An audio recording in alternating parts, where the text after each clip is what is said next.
This is my surrender. This is my surrender. Here is where I lay it down, every lie and every doubt. This is my surrender. I will make room for you to do whatever you want to do whatever you want to. I will make room for you to do whatever you want to do whatever you want to.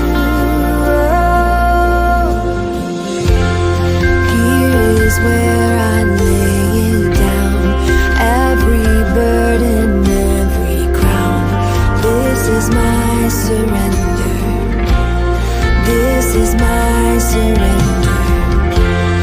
Here is where I lay it down, every lie and every doubt. This is my surrender. I will make room for you to do whatever you want to do whatever you want to. I will make room for you to do whatever you want to do whatever you want to. I will make room for you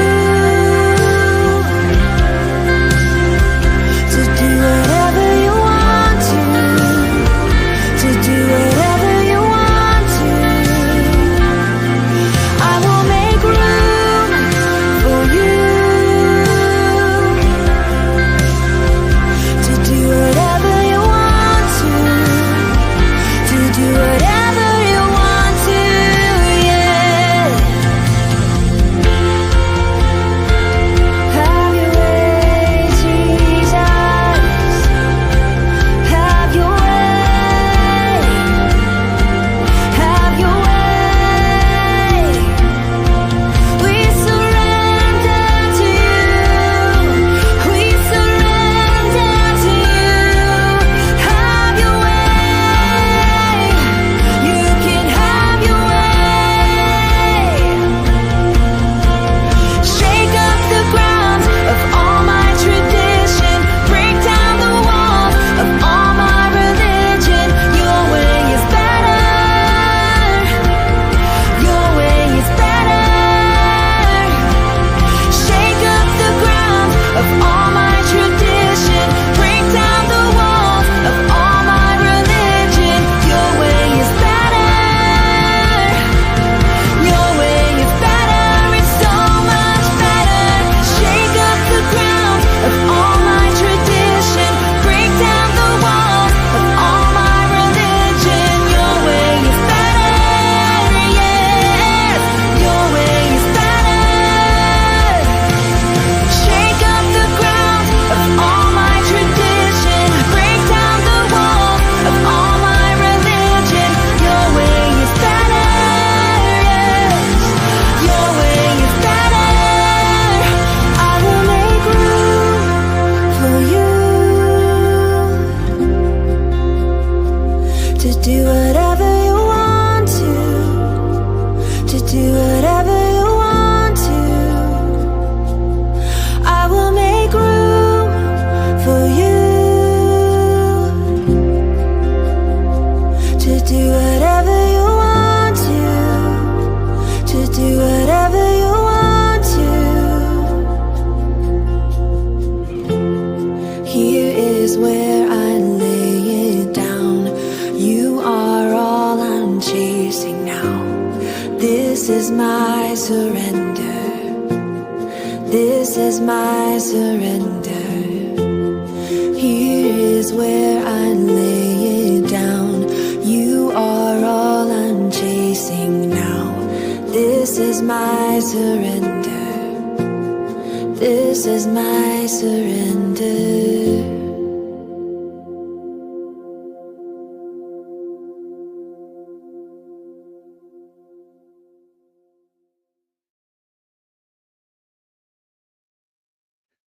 What's good? What's good? What's good? TGS La Familia. What's What's popping? happening? Happening as in ATL. We ain't got no ATL people in here, but what happening? What's up? What's up? Welcome, welcome, welcome to Prophetically Speaking. As you can see, you have myself, Elder Sean Corey, also known as SK, small E. You know what I'm saying? Oh, And we did it again. We did it. I keep waiting for you to say it. I don't even want to introduce myself. That's just being extra. What's up, y'all? Y'all know I'm Dory. Hi. El Dorai. El El Dori. Dorai. El Dorai. Come What's on, good? What's good? What's Mississippi, though. Hey, Mississippi. Mississippi. I Hold love on. it. That person look familiar. Is that Tyler? Is that you down in Mississippi? What's good, everybody? I see you, Antoinette. Hey, Deacon Tony in the back holding it down. I see you, Jerica. Hey, Anastasia. Hey, y'all. Hey, family. Come on What's up in here. poppin', Come Jamie? on up in here. How y'all doing? It's good to see you guys. It's Wednesday, and it is prophetically speaking. And surprise again. I don't think it's a surprise no more, It but I'm was gonna not keep on a saying surprise. surprise. We definitely thought he was coming Surprise! back. It's part two of the elder takeover. It's good to see you, sir. It's good to see you. Yes, I'm glad sir. that you're here. My mom's up in here, Tiff up in here. Come on. Praise the Lord. See? Tell them, Antoinette, that's why they supposed to be at 5 a.m. We prayer. miss you too, bro. We miss you too. It's been a minute. I gotta I don't know if you got the same number, but I gotta check in on you. I ain't heard from you in a minute. But yes, yes, yes, yes. So logistically, let's go ahead and I mean y'all already doing it. I can tell there's some likes on here. So make sure y'all continue to like. Also share and comment. Y'all already commented, y'all already telling us where y'all watching from. So let's keep that energy flowing. And yeah. Tag somebody that's not here right now. Yeah. Um, yeah, go ahead. I my bad. Oh, no, I was going to say the same thing. You already know. Look to your left. Look to your right. Who not here? Who's supposed to be here? That's who you're Where they supposed at? to add. And who are you inviting today? Who you inviting? Who you inviting? I'm just saying, it's super easy now. Now you don't have to, I mean, we don't have to like drag nobody out in the elements. We can share it just like that, but tag someone specifically that you think could be encouraged today. And y'all was lit. Y'all was lit in the chat. This is why community is all that. Y'all was lit in the chat with y'all. Won't he do it Wednesday? I'm just Won't saying. he do Won't he do it? it Wednesday? Won't he do it? Won't he do it? I just wanted to make a mention to everybody who put they won't he do it in there. Shout out to y'all. Shout out to y'all. Hey.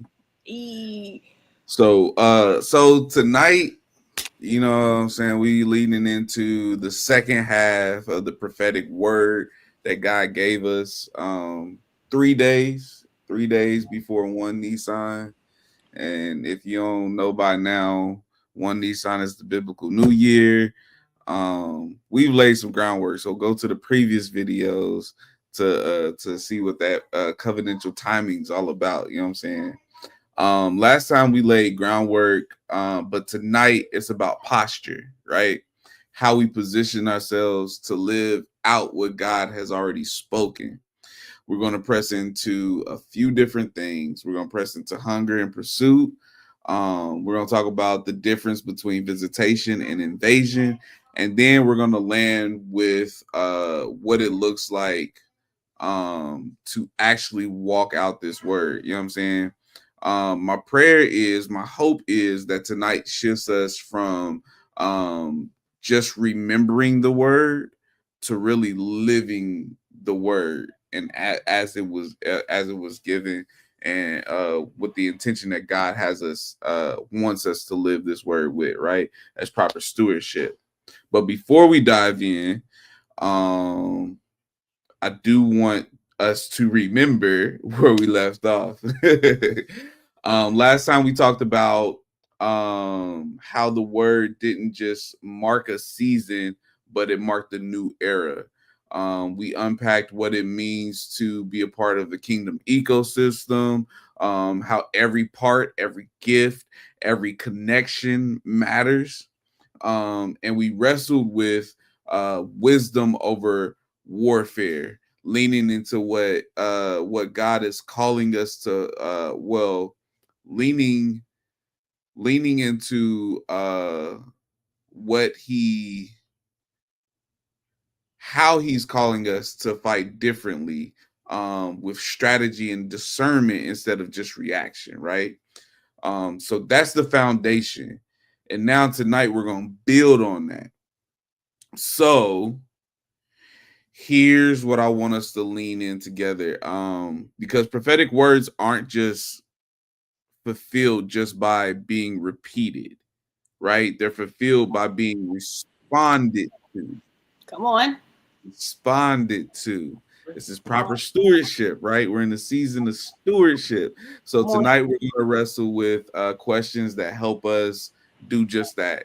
Not just what did he say, but how do I align my life with it? That part. So That part. let's let's step into these three areas. Like I said, hunger and pursuit, invasion, and then walking it out. Come So on. with the hunger and pursuit, you know what I'm saying? Those that hunger and thirst after righteousness Come shall on. be filled. You know what I'm saying? That's So, Bible. That's Bible. so we go jump right into this first question. Let me pull that up real quick. I should have already had this up. My bad. No, you good. Um, all right. So the first question: how do we keep hunger alive when life gets busy and discouraging? Ooh, that's a good one. Did And then we for did, y'all, did oh we did we make sure to tell everybody that to chime in as well? Did we tell them that yet? yeah, that's what I was about to give everybody a little prompt. So y'all can answer this question in here, but I'm kind of gonna give y'all a little prompt so that it's not like everybody has to feel like they have to put this paragraph in the comment section.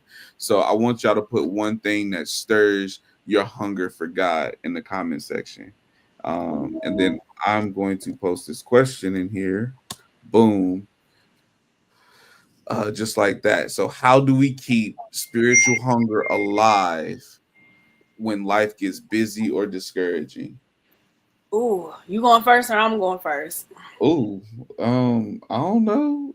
Uh,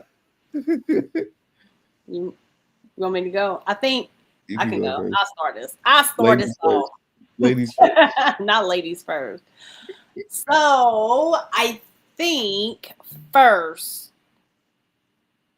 I think so. You know me. I'm always the person that's like, what does that mean? Like, don't say something just to say it. And it's just because Right. I'm very much so like my nature and my personality is that I just want to know the parameters so I know. So if I do decide to step over the line, it's by choice and I'm fully aware of what I'm doing. I'm just that person. That's just me.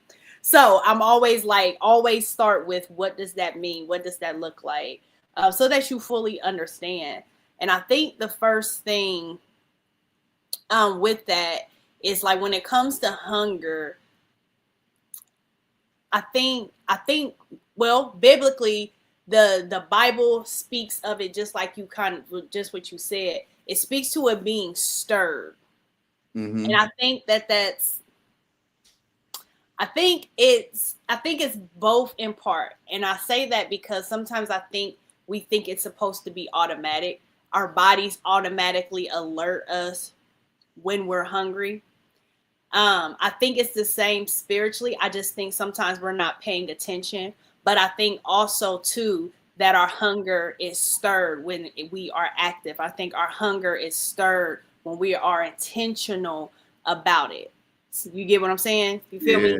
I don't. It's not that I don't think that we know.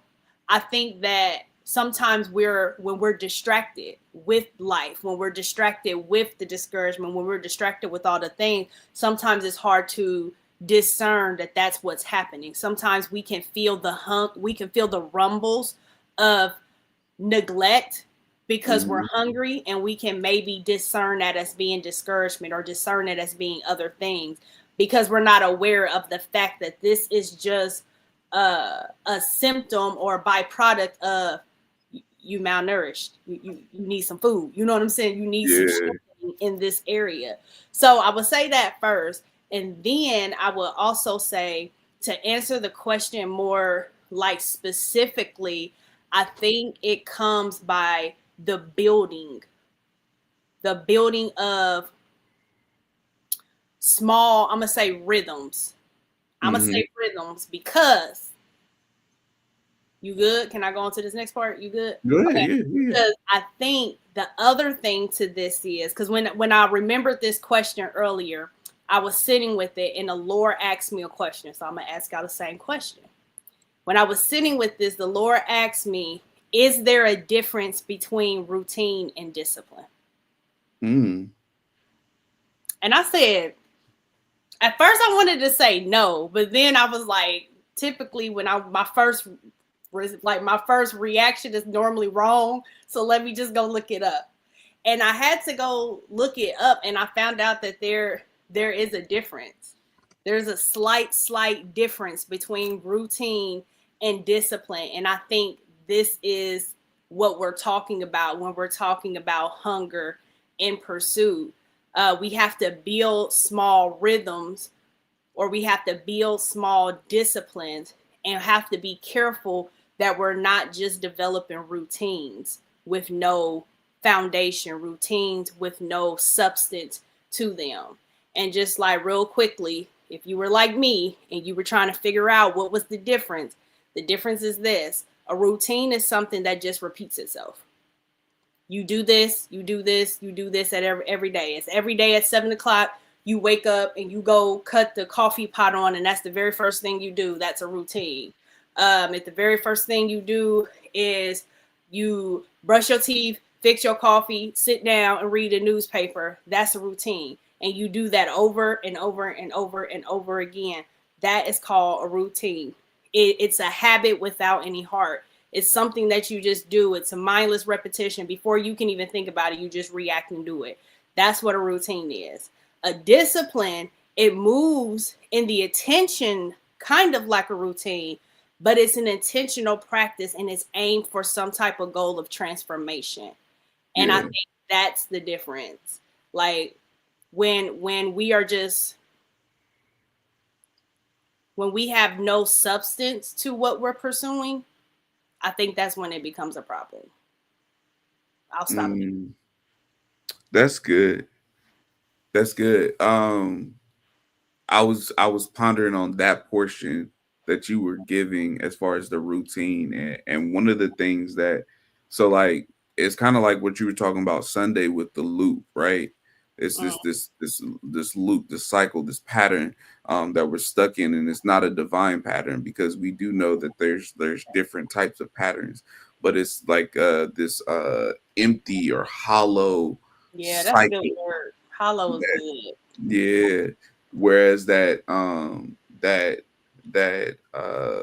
discipline, when we talking about that, we're talking about intentional pursuit, Mhm. because discipline takes it takes you being intentional.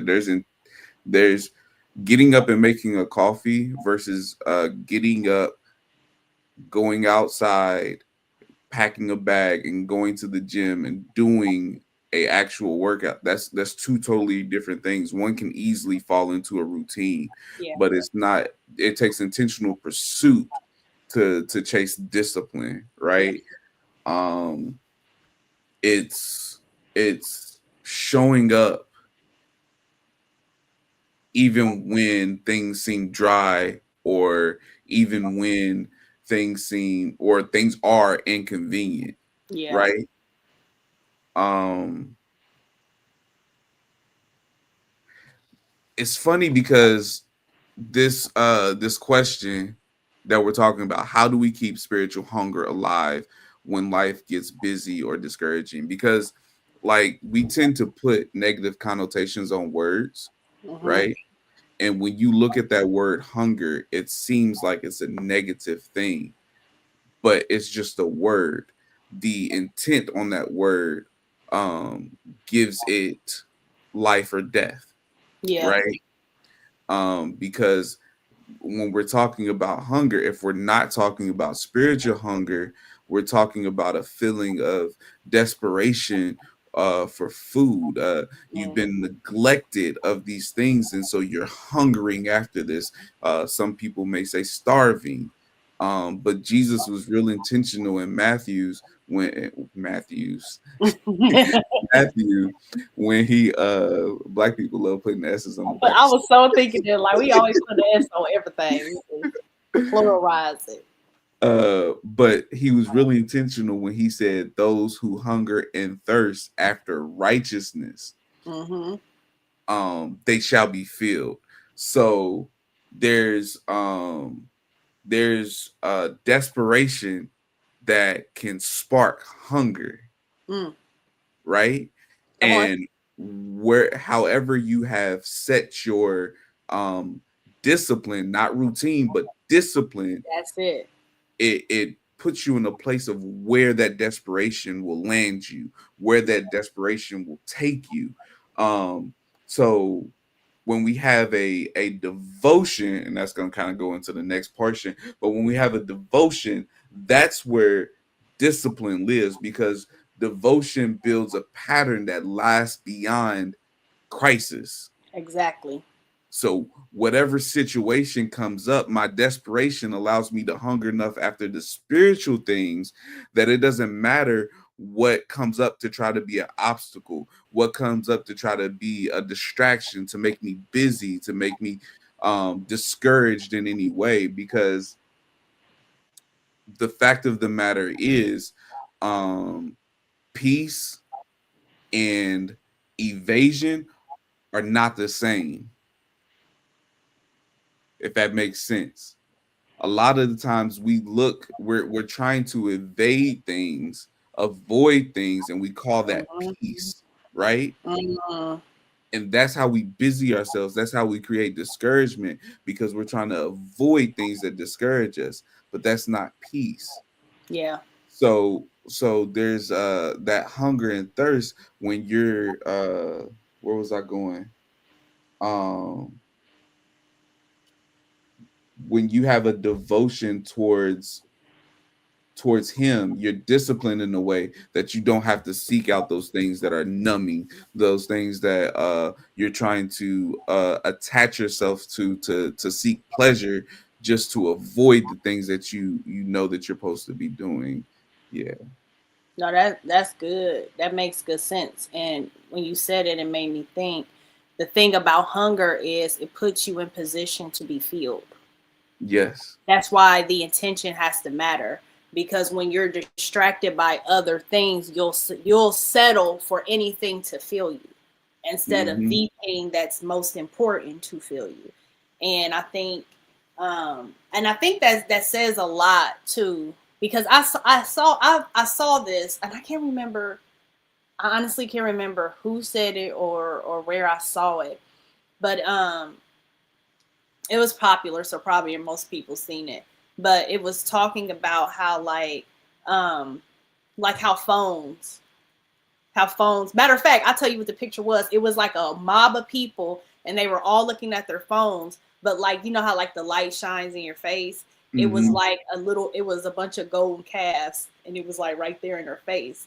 And it was kind of saying two things. It was saying like we began to idolize this phone situation, but just how distracted everything and everyone is. Um, and it's just funny, like we have so many things that's before us that keeps us distracted. Yet, like you said, like there's this place where there's opportunity to be filled, because hunger in itself is neutral. It doesn't have a bad or a good necessarily meaning until you understand where your hunger is taking you.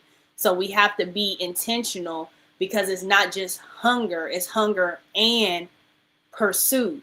The pursuit part is what makes it Yeah. intentional. And I think a lot of, I'm just gonna say it like I think a lot of our issue is we don't have a pursuit. We don't have a pursuit, or our idea of pursuit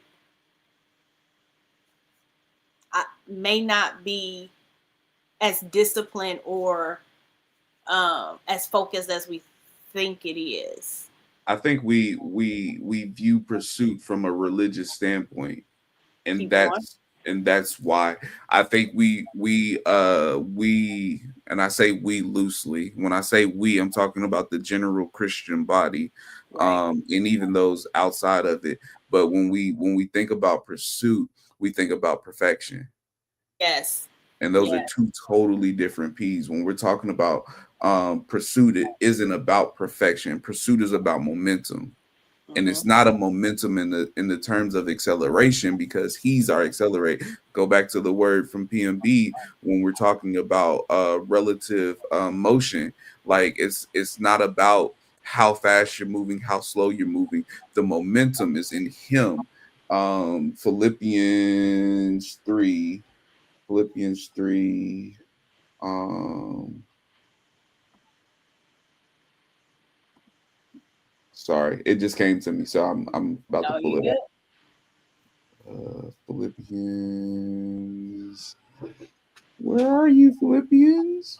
I It's know my Bible. I promise I do. I think that's good though.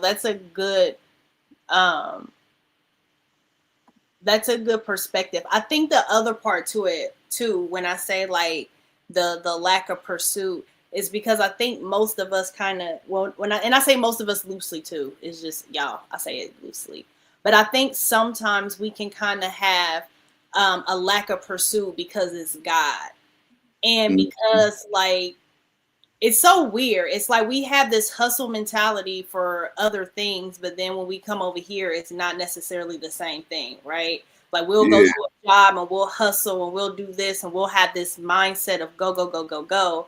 But then when it comes to the things of God, there's like this loose place of just where we just don't have that same tenacity to pursue in that same way.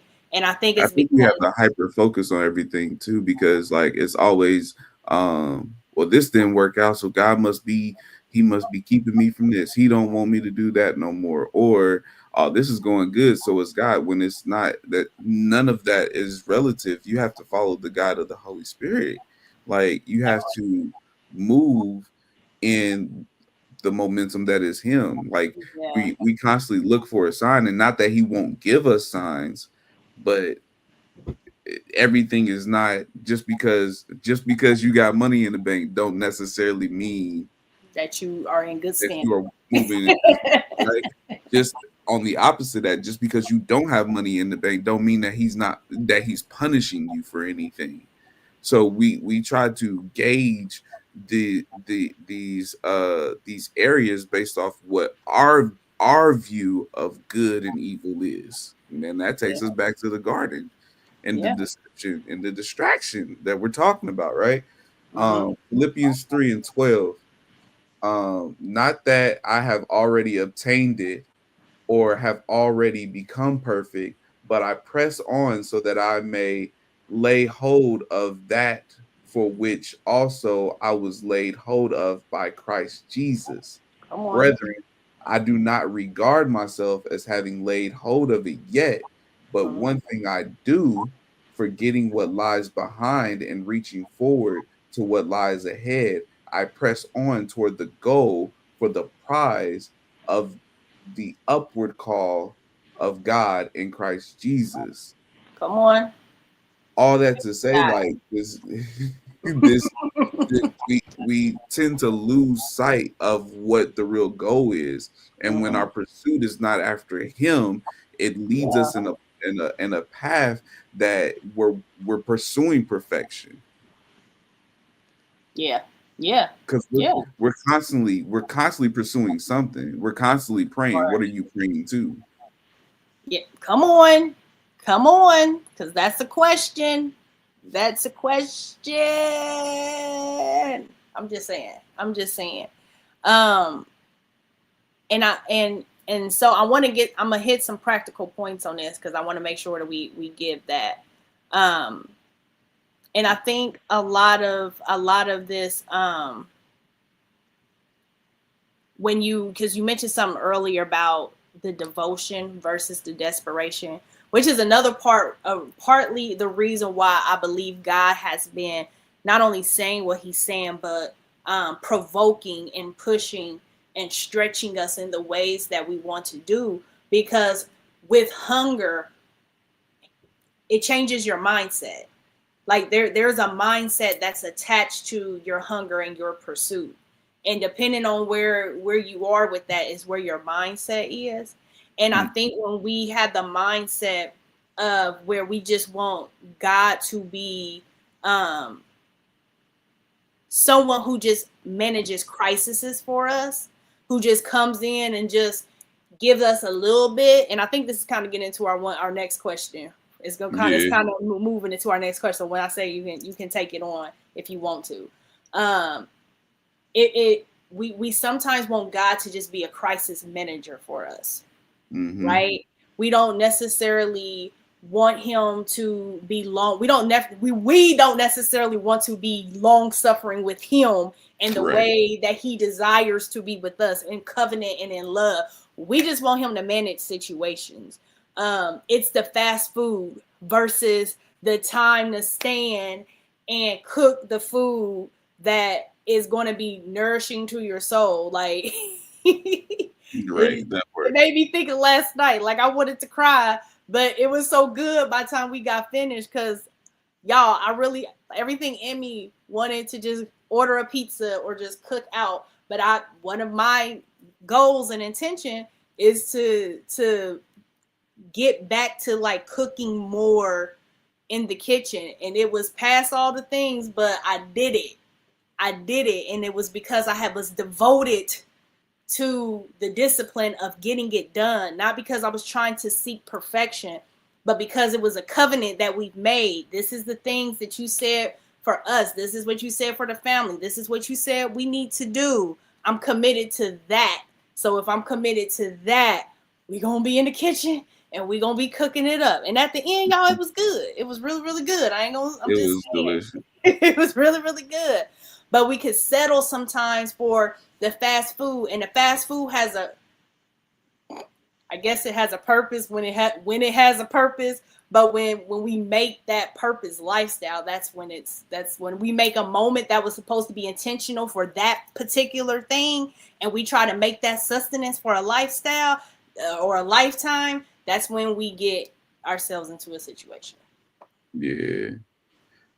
So basically, the next question was, what's the difference between chasing God out of desperation versus chasing him out of devotion? Mm. I think it goes to faith. And the moment that like I learned this, it literally changed my whole pursuit of God and faith and how I literally view everything. And it made some scriptures make sense, especially when you get over to James and he like count it all joy and you like houseway. Because it don't feel like joyous right now. So how am I supposed to be joyous in the midst of all of this happening? But I think it comes back to understanding the true essence of faith.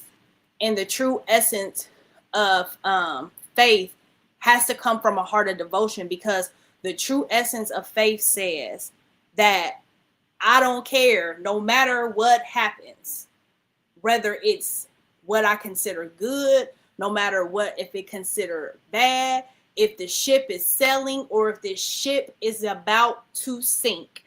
Faith says, no matter if the ship sinks, I'm not going to drown. I might have to hit the water.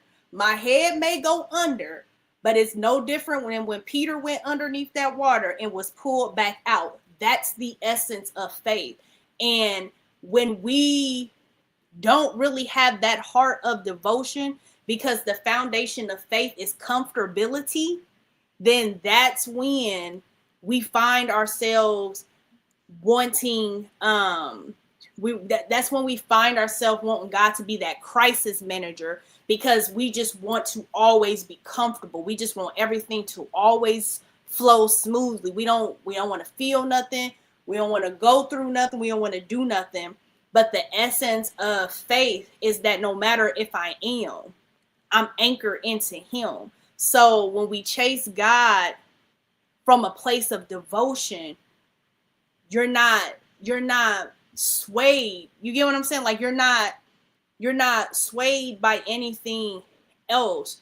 Your heart is, it's regardless. When we say 10 toes down, it's a Mm-hmm. 10 toes down situation. And it puts you in a place, because it puts you in a place where you know him. Yeah. You love him. You trust him. And when you trust him first, then you are assured that anything that comes through him, you're good. And it's not that you're looking for the thing that comes through him to be the promise and not him be the promise. I hope Yeah. that makes sense. Makes total sense. Because we can say we have faith, but if we take a census on our faith is in the things that come through him. It's the works. It's the signs. It's the things that keep us, that we see as the things that keep us from devastation. And the signs can get in the way of seeing him. I hope I'm making Yeah. sense. I don't know if You're I making am. total sense. I think for me, as you know, I'm a reformed OCD person. And uh That's for good too. plainly, when I'm looking at this question, um, if I could answer this question in one word, it's consistency. That's the difference, right? It's consistency. Um, Me being a reformed OCD person, messes are like the thing that you try, like that I try to avoid. Having four children, that has whew, I try. um, but the way that my outlook on things uh what was is if I take care of the little messes as they come, then I will never have to deal with the big mess, because my stewardship of these little things keeps everything in order.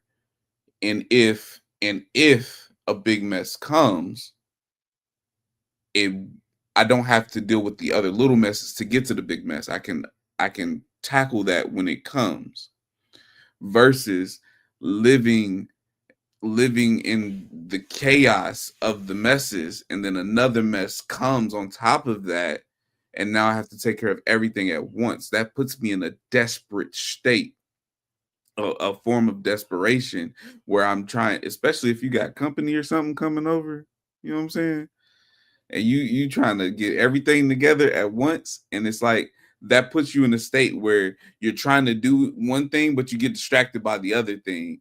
Like there's a big mess in the kitchen. I'm trying to clean the kitchen, but I'm taking this one thing that don't belong in the kitchen to the bedroom, and then I get in the bedroom and there's another thing that I got to clean up, and now I'm cleaning the bedroom instead of cleaning the kitchen where I was supposed to be. You know what I'm saying? Yeah, So, yeah, so consistency. If I'm consistently stewarding, if I'm consistently managing all the things that God has given to me for me to manage, to cultivate, to steward, then when the big thing comes, it makes it easier for me to lean on Him and say, "You got this," yeah, because you've been taking care of all of this. You got this. This is not a big deal.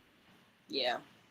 But Yeah. when I haven't been stewarding or taking care of the other things consistently, that puts me in a position where I'm not abiding in him. Going back to John 15, where we've Yeah. been at, abiding me is about consistency. Because if I'm abiding, I don't have to. I'm going different ways. If Go I'm ahead. abiding, I don't have to worry about the fruit remaining. If I'm abiding, the fruit remains. That I'm part. talking about John 15. I know I just jumped, but if I'm abiding, the fruit remains. If Yeah. I'm not abiding, there can be no fruit for me to pick from, because if I'm not abiding, the vine is not vining. You know what I'm Yeah. saying? Yeah. Yeah. Um, That was good. I ain't even gonna yeah, hold you. That was really, really good. I mean, I think it hit it. I think it hit it the nail on the head because we don't see it as a stewardship like that. yeah, We can sometimes unintentionally and unintentional and intentional does the same damage. If I accidentally cut you, you gonna still bleed it. And if it's deep enough, you still gonna have to get stitches, whether I meant to or not. So yeah, unintentional still causes that same damage. But I think sometimes we can unintentionally skip over the importance and the stewardship of what consistency looks like yeah, just in that play, which goes back to we just literally dropping down with that whole pursuit and discipline thing. Like that's kind of where we're at. But I think that's really good. I'm Because glad that analogy resonated with y'all. because that's real. It's real, and it kind of it makes me think of um where the scripture tells us to be Hmm. sober um because when you're distracted by every little thing and there's not a sobering aspect which comes from abiding that peace, there's a Hmm. wisdom that comes in that to teach you how to manage the rooms. Like in the Yeah, inconsistency, there's a wisdom that teaches you how to steward the little one, the little messes that keep you in alignment. Um, and I think it's the things that we say that we unintentionally skip over. yeah.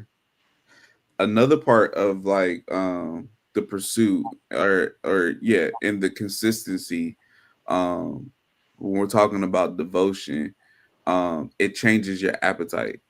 Absolutely. Oh yeah.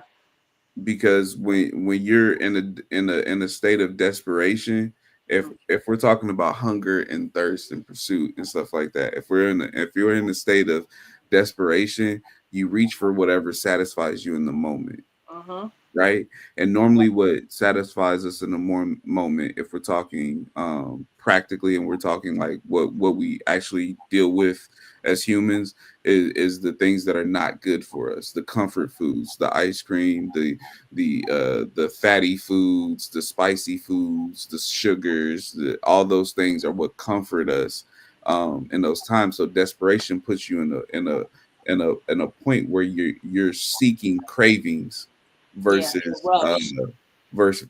versus wellness and a wholeness, versus devotion, which, if you are consistently um doing if you're consistently being intentional about what you're putting in, then it changes your appetite, because most of the time cravings come out of desperation. Mhm. when you're when you're feeding your body, when you're feeding your spirit, if we're interchanging those things, if you're feeding your body, if you're feeding your spirit the right things, Yeah. your appetite changes, what you crave for changes. Well, there are no cravings Yeah. when you are consistent in the pursuits of what you desire most. Yeah. What you desire tends to outweigh what can give you pleasure in the moment. Yeah. And I'm And it talking beyond what food or anything. I'm talking beyond that. When you are exercising on the regular, I'm interchanging these things. When you're exercising on the regular, the results of that exercising makes you want different things. Hmm. Because because now you see the fruit. It's an investment. Yeah, and you begin when you begin to see the fruit of the discipline, when you the evidence begins to speak, you desire something different because now you're experiencing and you're seeing something different. Also, sometimes I think with that, when you said the appetite, sometimes the appetite is indicative to what we're not getting, not Hmm. necessarily what we want, but what we need. I tend to go back and forth, and I know when my appetite wants ice, it's not just because I want it. It's an indication something Of going on what in you're my body, lacking. what I'm Hmm. lacking. And I think part of this too, the reason why the abiding is important is because it allows us to be connected enough to know what we're lacking. So when Hmm. the craving for ice comes, I know that there's a deficiency. And that deficiency is supposed to provoke me to go get the nourishment that I need. You get what I'm saying? But if I Yeah, never listen, if I'm never connected enough to know that it's not the ice that I need, but girl, you need some iron. You're eating ice when you're supposed to be eating spinach or blueberries, or you need to get some steak or something. Then you will yeah, constantly go for the wrong thing because you haven't been slow enough. You haven't been, or you don't have like the discernment or the wisdom enough to sit and ask, what is the thing that I need in this moment? Not what the yeah. craving is telling me that I need, but what is it tell what is it that is actually needed? Like some of the things we do out of the craving, but the craving isn't the thing. The craving is only the symptom of what we really need. You get This what I'm is saying? really good. Yes, this is really, really good because I know we're talking an analogy right now, but I want to make this like clear hook, line, sinker, Go ahead. right? So when we're talking in this analogy, it's whoo Jesus. Most most sin, Come on. the desires of certain things are indicators of what you're lacking, of what you need, right? So like if we're talking about pornography, right? The desire to watch pornography, the desire to chase after these lustful things most likely is an indicator of a lack of intimacy. Yeah. So you're seeking intimacy, but instead of going to God for that Come intimacy, on. you're You go going to for the the quicker different source. thing of the quick fix, right? Yeah. If we're talking about what's another common sin? What the quote unquote big ones? Yeah. I mean, I don't know. Ask. Come on, give us one. Tell the people to give us one. What's a good one? See if they paying attention.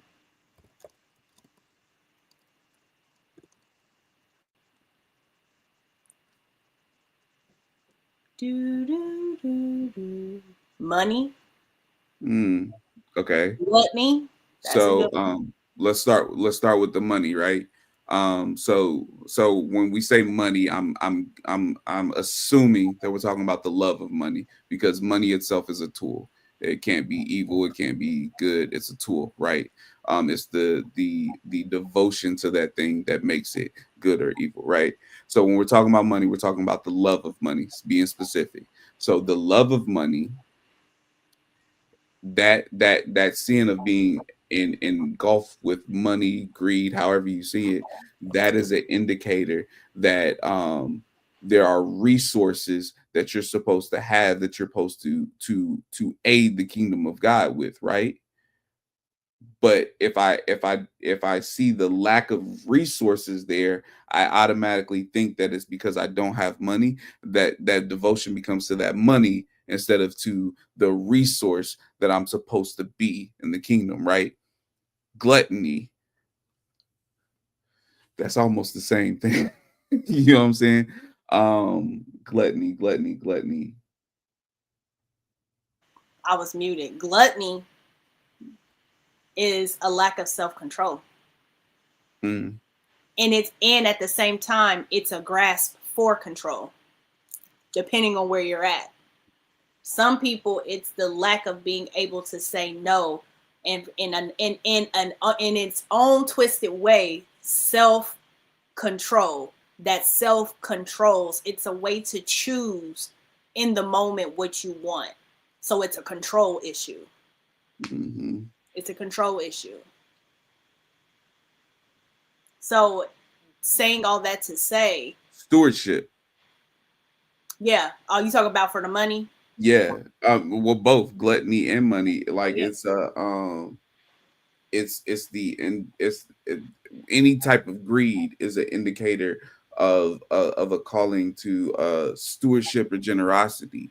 Hmm. Like those things are lacking, but that the opposite of that is greed. You know what I'm saying? Yep. I guess if we can hit this one, idolatry, uh, lack of contentment, hmm lack of contentment, and it can also be, it can also go for it can also be an intimacy crave. Um, it, Covenant. yeah, a covenant crave, and it can also be, um, what is it?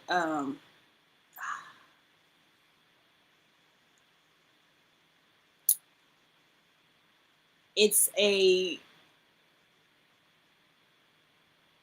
it's a type of idolatry for real, hmm because it puts your own desires before everything else. But there's always another route that goes to it. But to that desire for some type of contentment or fulfillment too. So it goes many different ways. Yeah. Routes. There's more than one route, guys. Just saying. Yeah. But that's what I kind of wanted to point to, because like we get caught up in what these sins are, what that craving is, but what is that pointing to as far as a lack of what you are supposed to be pursuing, what you're supposed to be devoted to? Because oftentimes sin is the quick fix to those things that we are called to be, Yeah. if that makes sense. Mhm.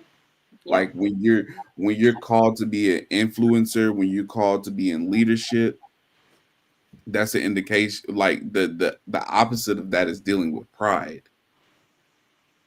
You know what I'm saying? Like everything is indicative of what either you're gonna move out of desperation or you're gonna move out of devotion. You know what I'm saying? And it's a matter of surrender and will. Yeah. What controls it? That's good. I hope that makes sense, y'all. All right, all right.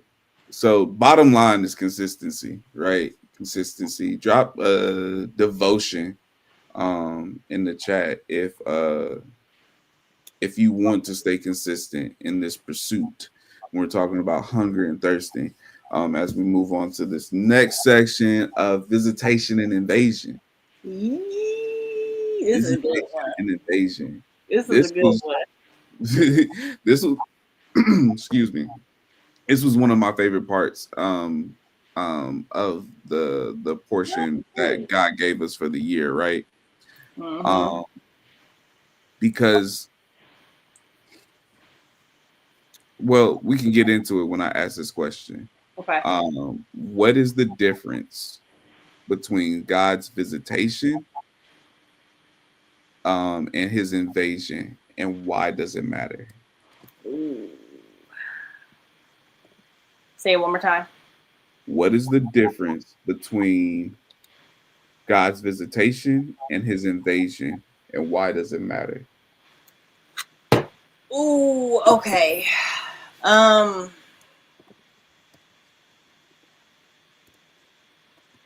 I think the biggest. I don't know if this answers the question specifically, but I think it is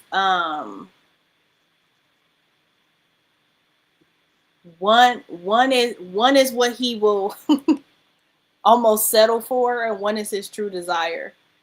And I mean that because like God's visitation is a temporary touch versus his desire to invade, which is an indwelling. And I often have this saying that he showed me in prayer where he said, I don't desire to have visitation rights with you. Like I'm not a daddy who has a court order visitation rights and I only can come and have visitation moments with you. Like I'm not that type of father. I'm an in-house, indwelling father who desires that time with you. So the difference is the thing that I think that we kind of settle for versus what his desire is. And I think it matters because it should matter because who wants that? First of all, Right. I was like, wait a minute. Because who wants that? Why settle for a moment when you can have a lifetime? I'm just Right. saying, like, I think that's why it matters. I think but I think it goes to even what we were talking about Sunday, because because because one is the essence of the abiding. It's the essence of what he's always desired. God, like, I don't think it clicks in our brain from the beginning. Like, God has always desired community.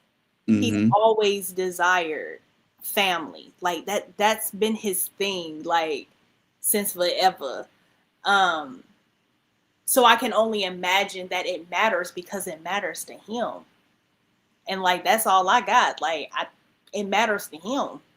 And if Yeah. it matters to him, I'm sold. I mean, I ain't got nothing else to say. It matters to him. Right.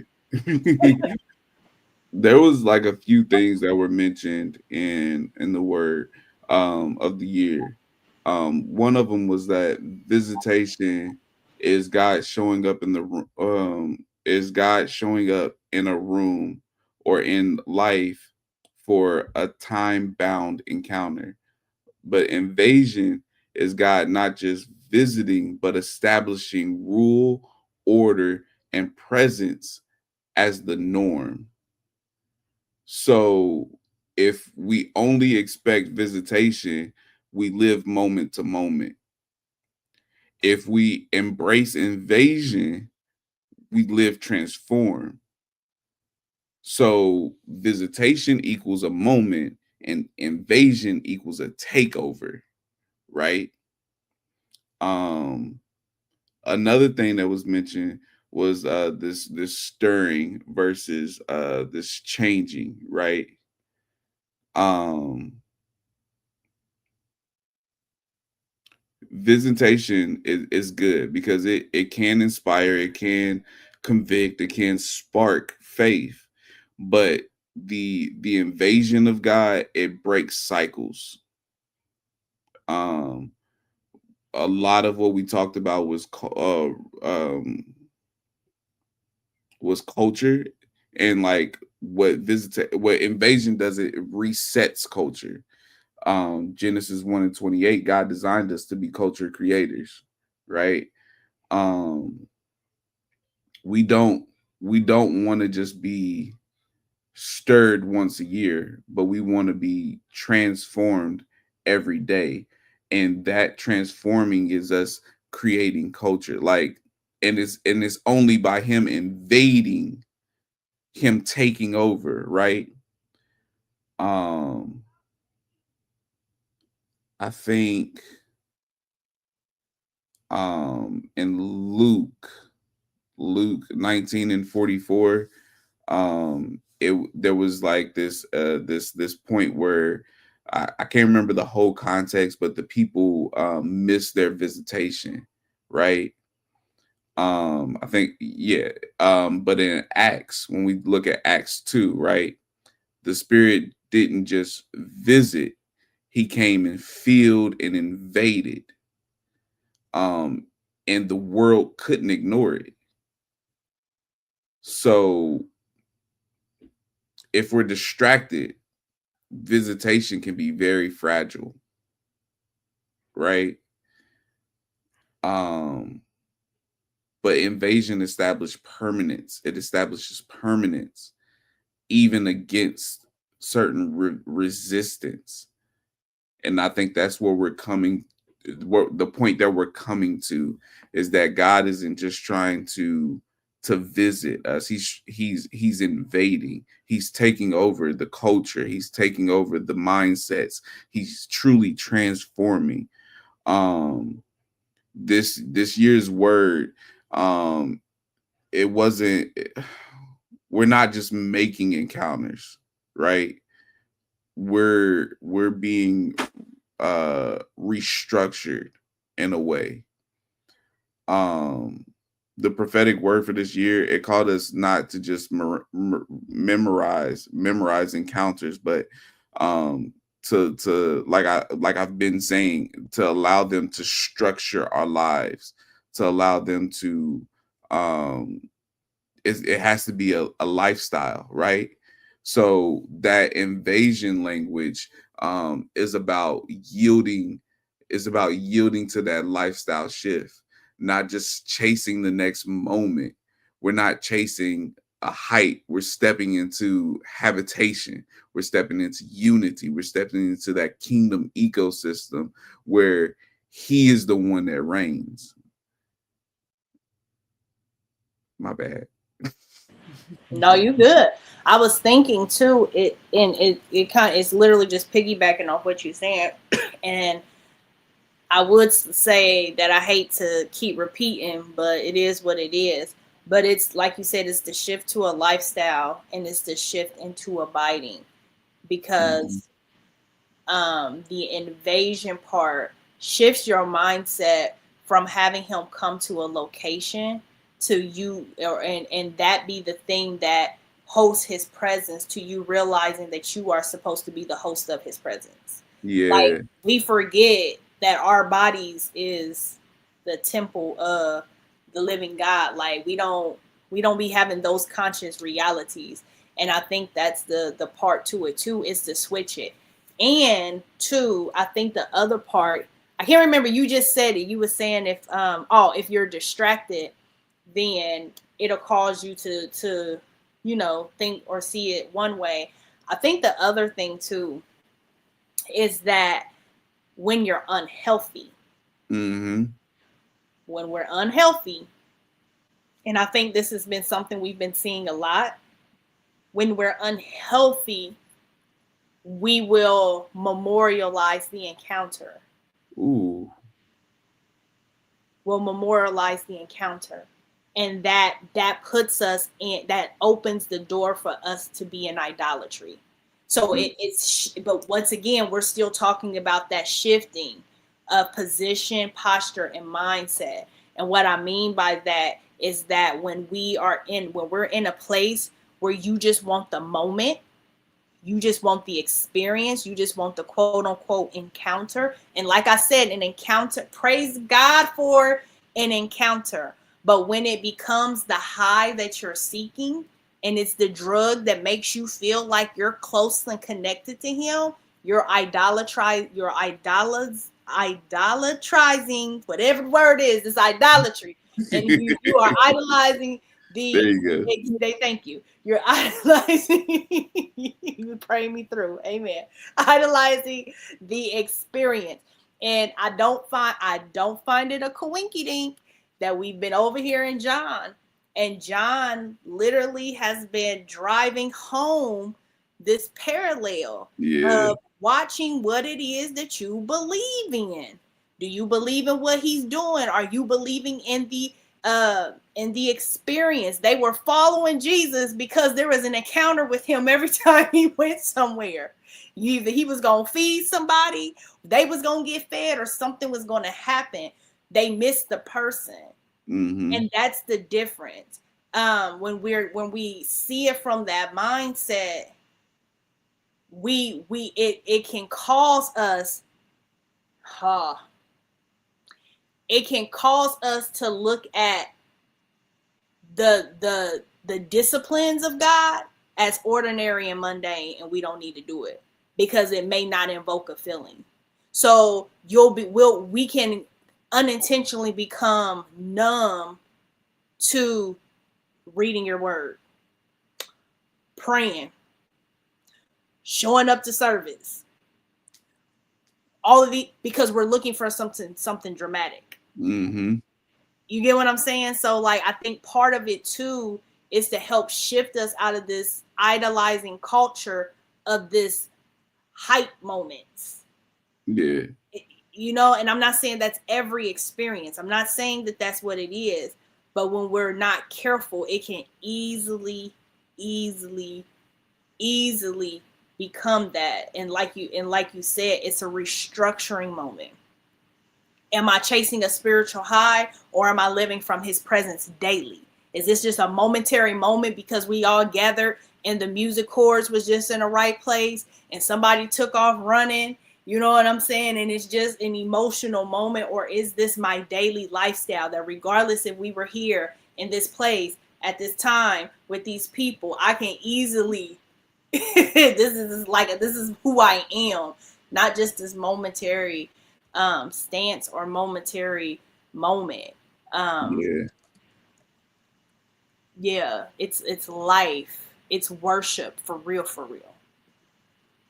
And I think those are the things, like when Jesus was with the Samaritan woman, and he was telling her, he was like, you don't even know y'all don't even know what y'all worship. Y'all just be out here doing it. Y'all just be out here doing stuff, like, but it's gonna come a time when those who really, really rock with me, they are going to have to worship me in spirit and in truth.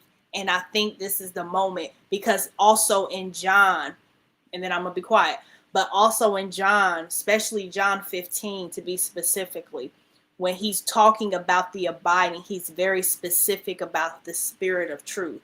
So there is no worship of abiding without the spirit of truth. So to be invaded is to also have and walk and worship and have the spirit of truth present in Yeah. that moment. So It almost becomes what you were describing almost becomes like you're looking for the fireworks instead of the fruit, right? absolutely. And what I mean by that is that everything becomes so sensationalized. We look for sensationalism in everything, to where we have to see this in order because that means that the Holy Spirit is moving. Mm-hmm. Where in invasion, it looks for fruit, right? It looks because they'll know you by the fruit you bear. Yes. It's not about the acts. It's not about the signs. Jesus bore fruit. Yeah. Yeshua bore fruit, Yeah. and those things just happen to follow. You know Yeah. what I'm saying? Yeah. So Yeah. Unintentional moments. It's not it has, necessarily the outward moments that we look for, but it's the things that happen when no one's watching. It's integrity. It's spiritual integrity, because yeah, what it causes and brings to the forefront is, do you do this because of what can be seen, or do you do this because it's your devotion, it's who you are? Because the fruit of it is going to tell you.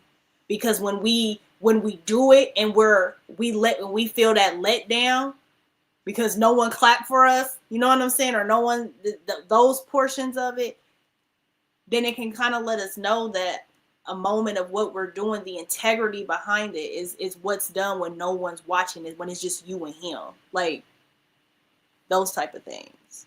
yeah, indeed. And if I can, I'm sorry, you Go did you have ahead, go something else? ahead. No, And good. it's wonderful, like, and I'm glad we're talking about this, because it's wonderful training. Like, it's wonderful, like, training to know this and get it. Because I went through a period of time, Corey knows, like, I went through a period of time where God had to really strip me of that, because in the beginning, there was, and I'm kind of talking like of that relying on certain things. Like, we can't rely on anything but him. And there is a moment in time that I rely heavy on the feelings. I felt like this, and then that's how I knew it was God. So I had confidence to do all these things because I felt it. Not because I trusted him, but because I felt him. And there came a time where he stripped me of it. And I just had to trust him. I didn't have no feelings. It wasn't no fuzzy, wasn't no nothing. And for a period of time, I didn't know what to do because I didn't feel the feelings. So I didn't think he was there. I didn't think that I was where I was supposed to be. I didn't think I was supposed to do all the things. So, like I'm saying, like, there comes a point in time where the devotion and the trusting comes in, and you just trust him. I don't have to have the fuzzy feeling in my stomach or all the other things, because he's trained me to trust him. And sometimes we can get caught up on all these other little things that make us become assured, or what we feel is assured, but the only thing is him. So I hope that makes sense. Like, I hope that makes sense. I just wanted to put that out there, because he will not let nothing get in the way of you being uh sure and assured on him and him alone. And if you put too much weight or insight into it, he will strip it. He will very much so strip it. So I look Yeah. forward to the invasion. When you were talking and before and now, especially when you were mentioning the person of Jesus, it made me think about John 6, where it's talking about the when people only pursue God because of miracles and wonders, they're missing the person behind the signs. And it really pointed me to that in chapter 6, uh, starting at 26. Well, hold on.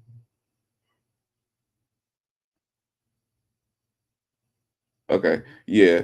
So Jesus answered them and said, "Truly, truly, I say to you, you seek me not because you saw signs, but because you ate of the loaves and were filled. Do not work for the food which perishes, but for the food which endures to eternal life, which is the Son of Man, which the Son of Man will give to you. For on him the Father God has set his seal.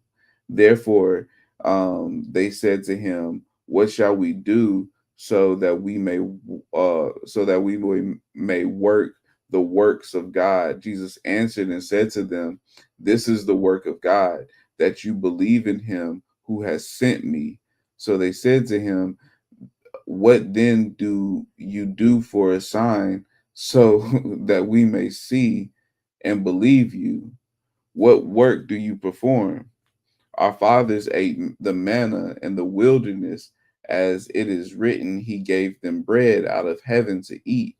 Jesus then said to them, "Truly, truly, I say to you, it is not Moses who has given you the bread out of heaven, but it is my Father who gives you the true bread out of heaven.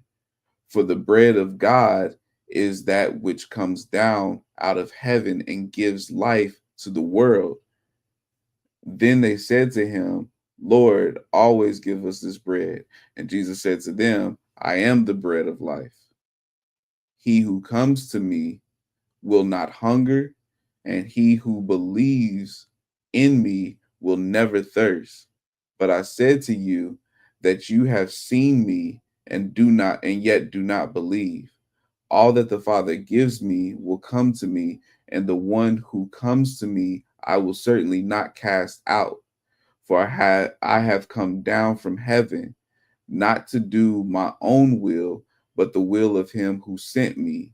This is the will of him who sent me, that of all that he has given to me, I lose nothing, but raise it up on the last day.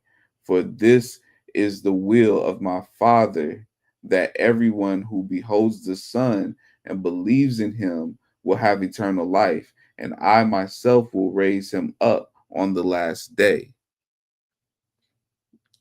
We look for this bread, and we fail to realize that he is the bread.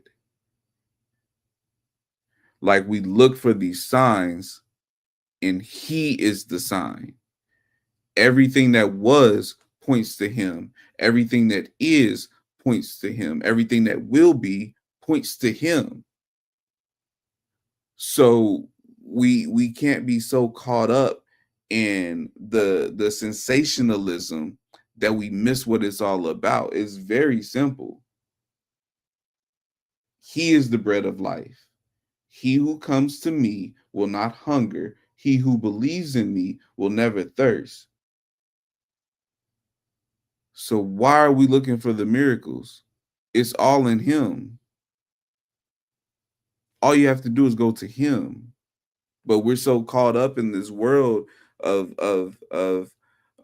casting out demons and healing and all this. Those are the signs that shall follow those who believe in him. We missed the very simple point that first you have to believe in him.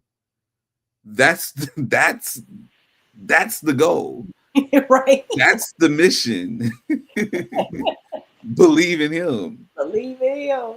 I promise we more like the people we read about than we ever know. Like we just like the children of Israel, and we are the. I was getting ready to say a whole word, and I'm so glad the Lord caught my tongue because I was anyway. And we just like them peoples that be over there in the temple walking with Jesus, swearing up and down, literally talking to the Son of Man and denying him at the same time. Just saying, as we're Same time. actively looking for the one we're talking to and denying. I'm just because it doesn't fit this box and this mold and this idea and this expectation and all of these things that we have. And like literally the greatest position is literally to be like a child and just believe. Just believe simply because we can believe, like, and not have these walls of expectation that just clouds all of this stuff. Like he be right in front of us and we be like, yeah, I'm looking for the one who said like he be like, Mhm. okay. And he's just trying to take over because that's the other thing is that he said I didn't even come down here to do my own will. I came to do the will of the Father. And that says a lot because he is him. Like, so like we know the Trinity exists, right? Right? But when he says I came down here to do his will, that means that Jesus in his human form had a whole nother will that he had to combat with. So even Yeshua HaMashiach, Jesus, the Christ, had to submit his human will to his divine will. He had to allow him to take over, right? He had to allow God to let Oh, I had a have his whole way. moment. I had a whole moment. No, Go ahead. I'm sorry. I forgot I was what up. was your moment? Uh, because the invasion creates momentum. It creates movement. Yes, Jesus was the first one to allow invasion to happen, and we see what happened when he fully submitted to invasion. yes, I'm just saying. So, what happens when a people quit settling for visitation and allow an invasion to happen? What happens when the body allows that to happen?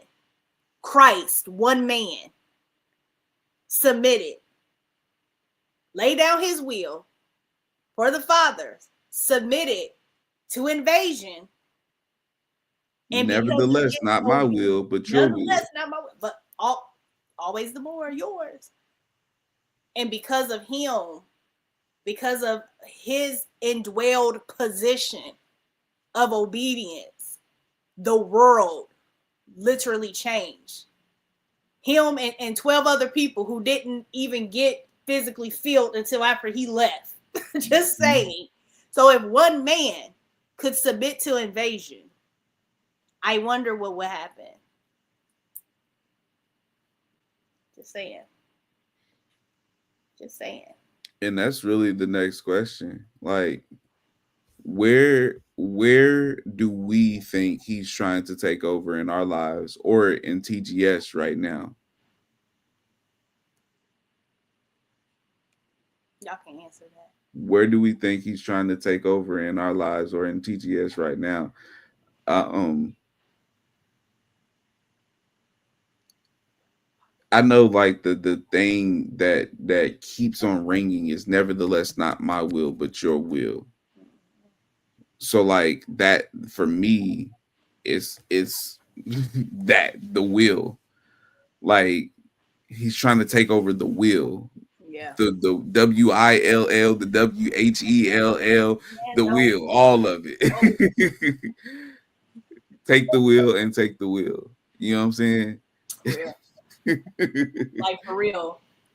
When they be like, who's your oh gosh, your power of attorney? Who is that? Who controls the decisions that happens for your life?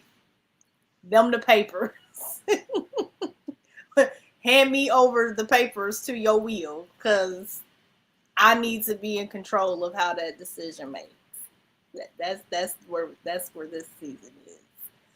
Um, I want to hear y'all's answers to that too. Like where is God trying to take over in your life? And where do you, as this is your house, this is your family too, how do you see God shifting TGS right now? As well.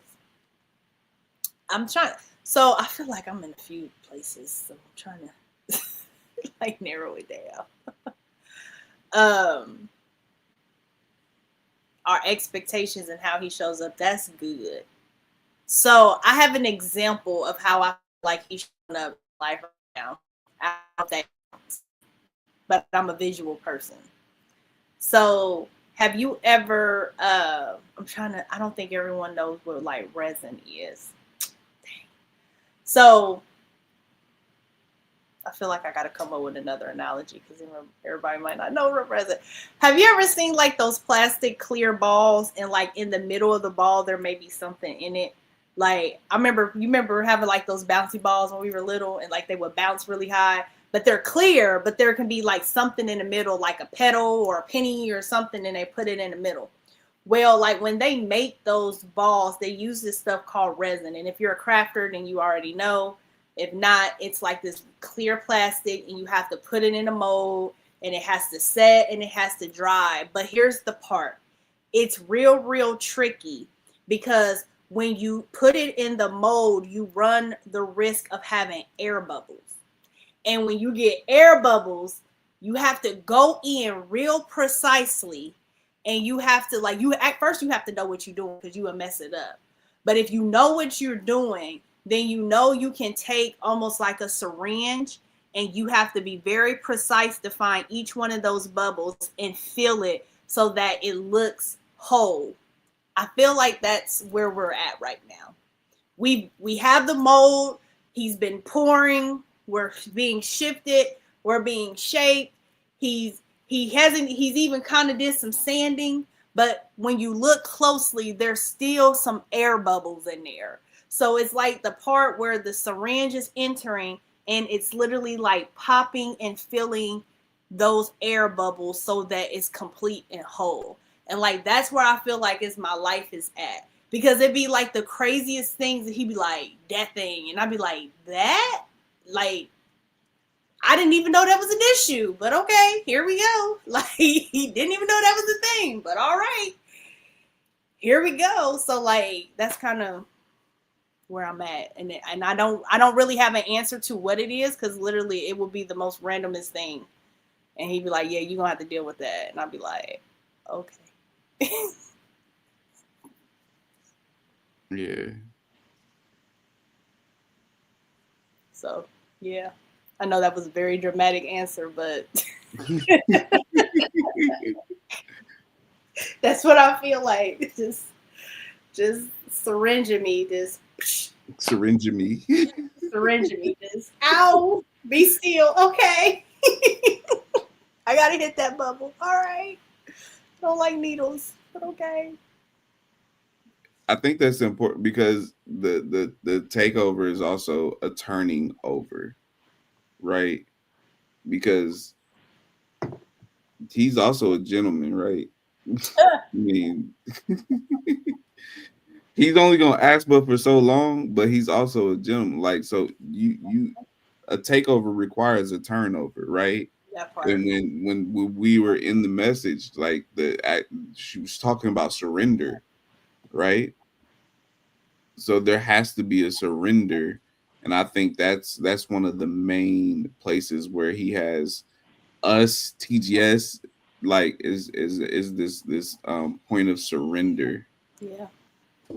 like true surrender, Yeah. true letting go. And I guess that is also the will and stuff like that, but it has to, you know what I mean? Yeah. Yeah. And I think that's the thing, like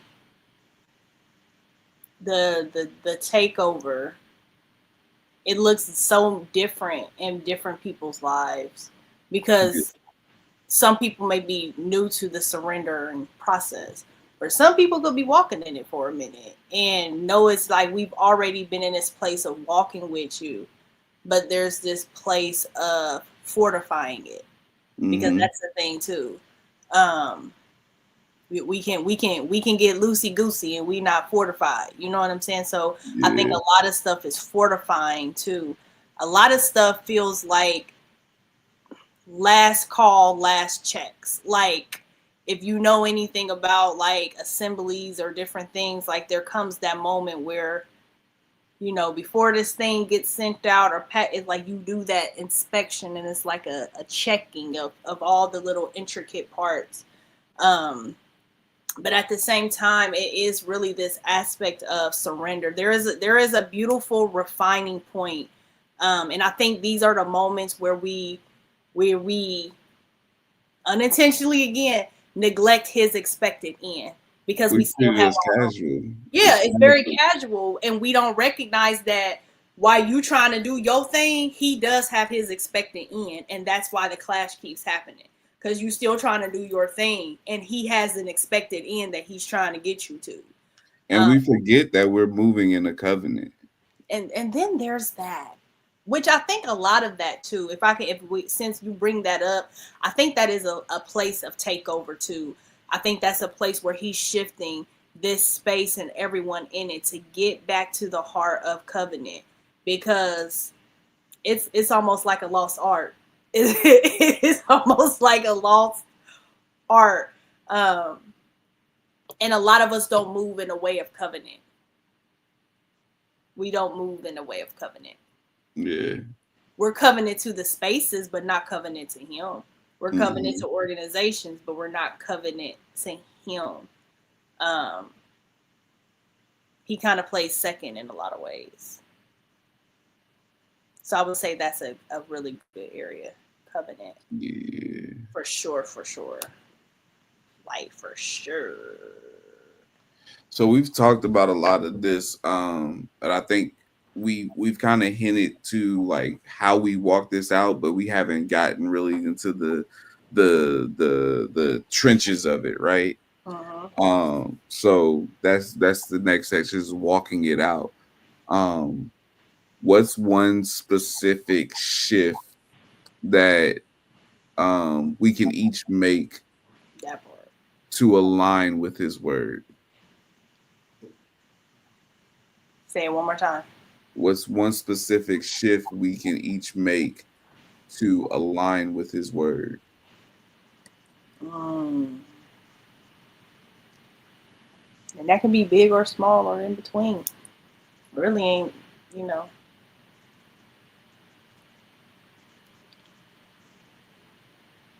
I'm answering that, huh? I low key forgot that I was on here. No, I mean it's for everybody. For like 2 seconds, I was just like, this here would be good. Somebody about to answer. Um, okay, let's see.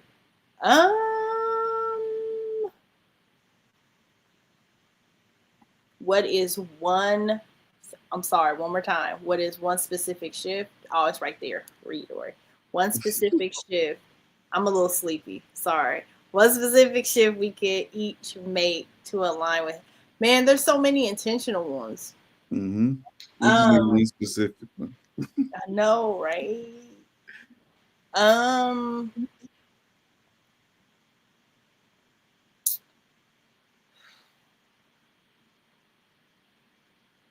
I don't know. I'm trying to narrow it down. Okay. You got this, girl. Look, I'm like, you got this. You can do this, door. Okay, one thing. They helping. They helping. I know, right? I'm waiting. Somebody up there, put it up there, y'all. Put it up there. It's like I'm playing. I think one thing for me, one thing that I have been trying to shift and be intentional. Um, and this one might sound. Hold on, before I say it out loud, let me make sure.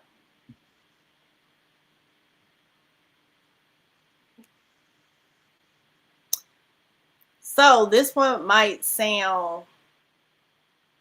It might sound, but it's gonna sound, but it is what it is.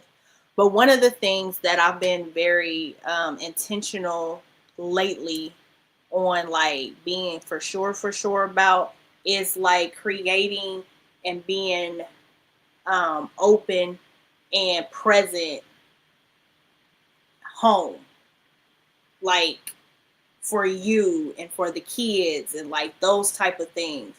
Um, And I know somebody could be like, well, what they got to do with God? Because my first, after I'm a daughter, before I can minister to any of y'all, I better be Mm-hmm. making sure this ministry here is good. And this can overtake really quickly. Like it Yeah. can come in very, very quickly. So it's being very intentional, especially like with everyone growing up, because it feels like we just woke up one day and like there's a grown man in the next room and we're like, well, what happened?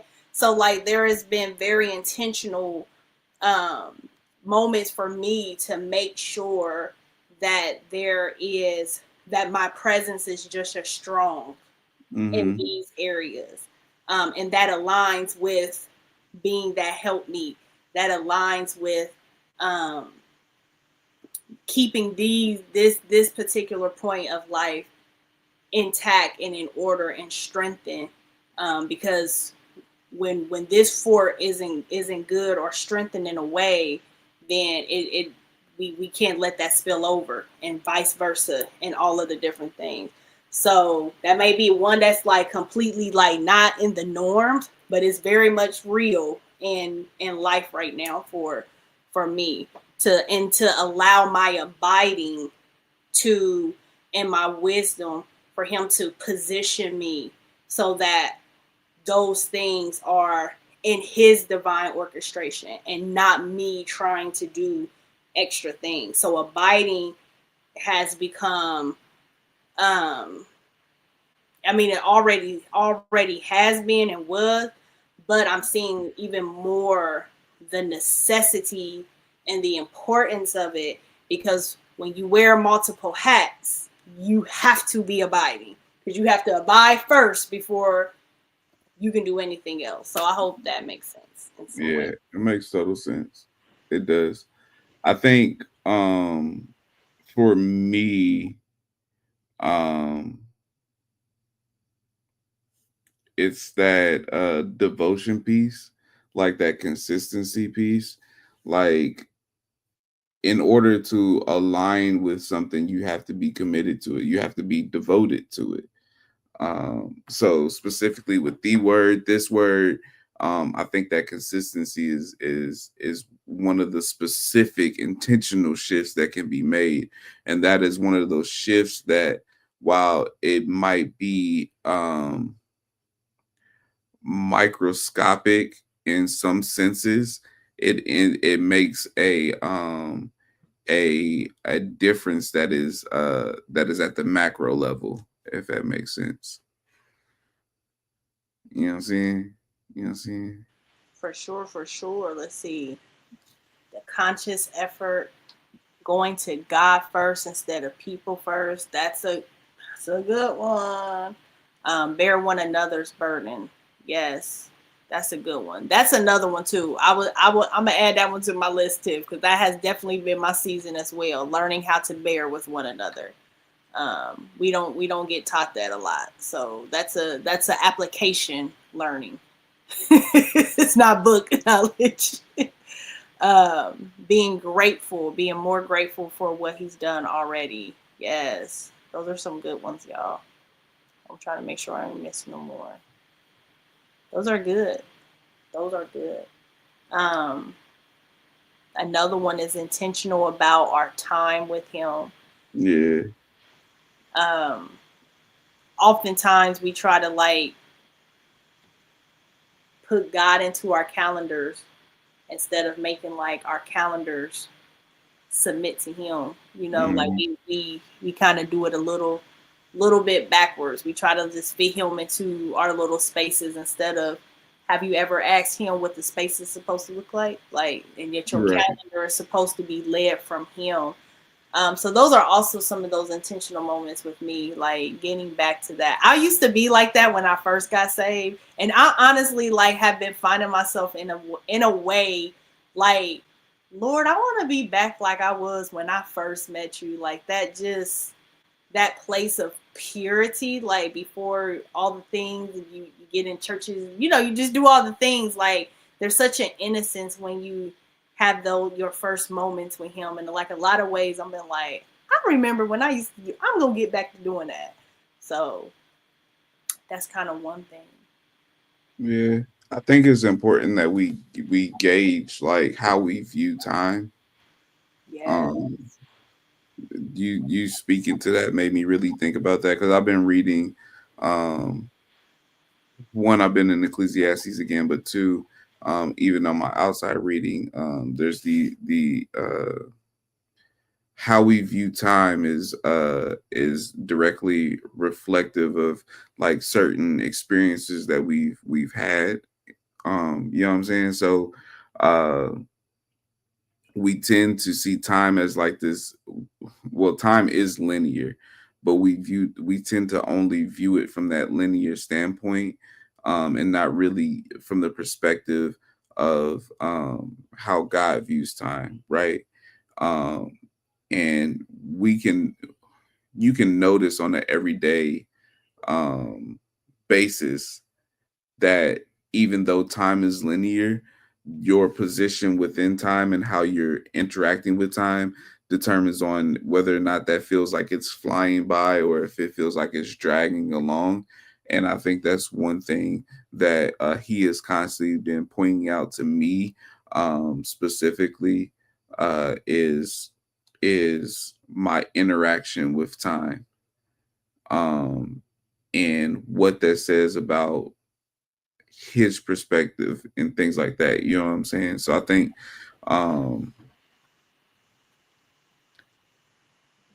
I think that we have as we is loose.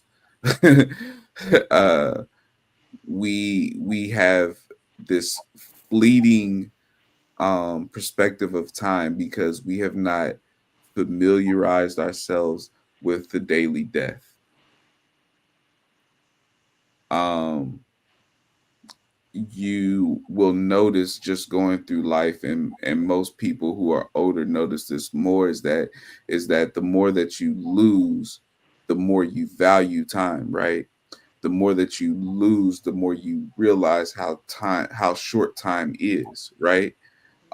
There's not been enough familiarization with grief and death to allow us to value the time that as it truly stands, right? um I think when we come to grips with the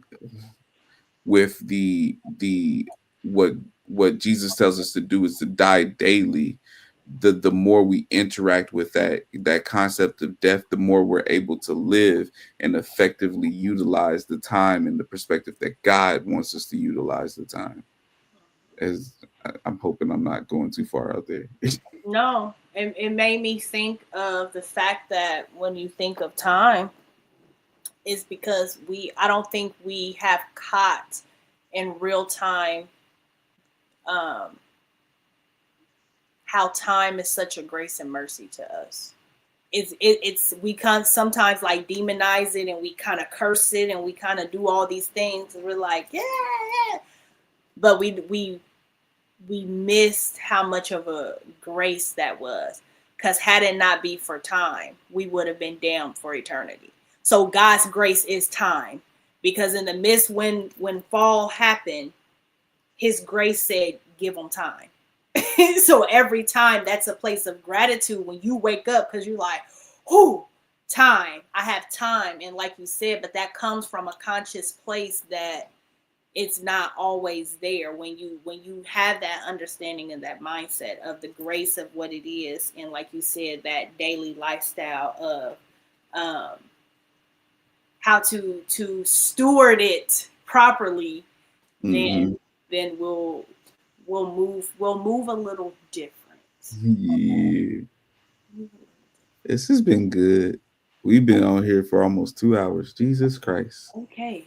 of Nazareth. But everything that we talked about tonight, the hunger, the pursuit, God moving from visitation to invasion, um, to actually walking this thing out. Um, it all comes down to one thing, and you can't chase God without Him first pulling you in. You can't stay hungry if you're trying to feed yourself Yeah. on stuff that doesn't fill you, right? Yeshua, Hamashiach, Jesus the Christ, is the one who actually satisfies that hunger. Remember, He's the bread of life. He's the one who doesn't just stop by your life for a visit, but takes over and changes it from the inside out. And when we're really walking this thing out, it's not about being perfect. It's about being connected to Him daily, daily, daily. So if you're listening tonight, or something in you is like, I want that, I'm tired of chasing things that leave me empty, then this is where you let Him in. This is not about church, it's not about rules, it's not about religion, it's about Him. And it doesn't have to be deep. It can sound like very simple. Yeshua, I'm done trying to do this my way. Lead me, I trust you. That's it. That's the step. So whatever that looks like for you, like we have this prayer right here, that's down here if you want to pray that. But I'm done trying to do it my way. I want to do it your way. I accept that you have came to do it your way. I accept your will. Lead me. I trust you. I want to follow you. That's the step. So if you prayed this prayer, if you said something similar, send us an email, admin@tgscommunity.org, because we want to walk with you. We want to help you walk this out. It's about community. It's about kingdom community. It's about covenant. Yeah, that's the way you do it. Send that email and we're here for you. You know what I'm saying? Um, Elder Rye, anything from you? No, I would just say um, worship also includes the giving back of what he has blessed you with. So if this is your time where you want to return back your tithe, this is an opportunity that you can give towards that. Or if you just like, look, this was good and I just want to put some good seed in the ground, if that's what you're led to do, then this is also that time, because seed is a thing too. But after you've returned your tithe. So these are the ways to give, because giving is a part of your worship as well. So we have all of these different ways. Now listen, y'all. I don't know if y'all's is in the same place, but mine's is right here. But I don't know if it's showing up. It might be over here. But anyway, whichever way it is, if it's here, or if it's here, or if it's there, or if it's there, if you mailing in your offering, if you mailing in your tithe, if you are mailing in your seed, please let somebody know, okay? Because don't be getting mad if your check is sitting there and it ain't came out your account yet. It ain't our fault. You didn't tell us, okay? So if you're going to mail in any of your seed, your offering, your tithes, let us know so we can make sure to get that in the ground for you, so you're not sitting there waiting on us. Other than that, I pray that for everyone who is sowing into this, I pray that you have a return immediately on your harvest, and I pray that your faith is not in the place, but your faith is in the one who blessed you with it in the first place. So we pray that return comes back mightily to you. Other than that, I don't think we have any other major announcements other than we see y'all Sunday. And we're going to see what the Lord has to say on Sunday. And I think that's good. I think. So I'm going to say this out loud here, y'all, okay? This is kind of like a Sunday thing, all right?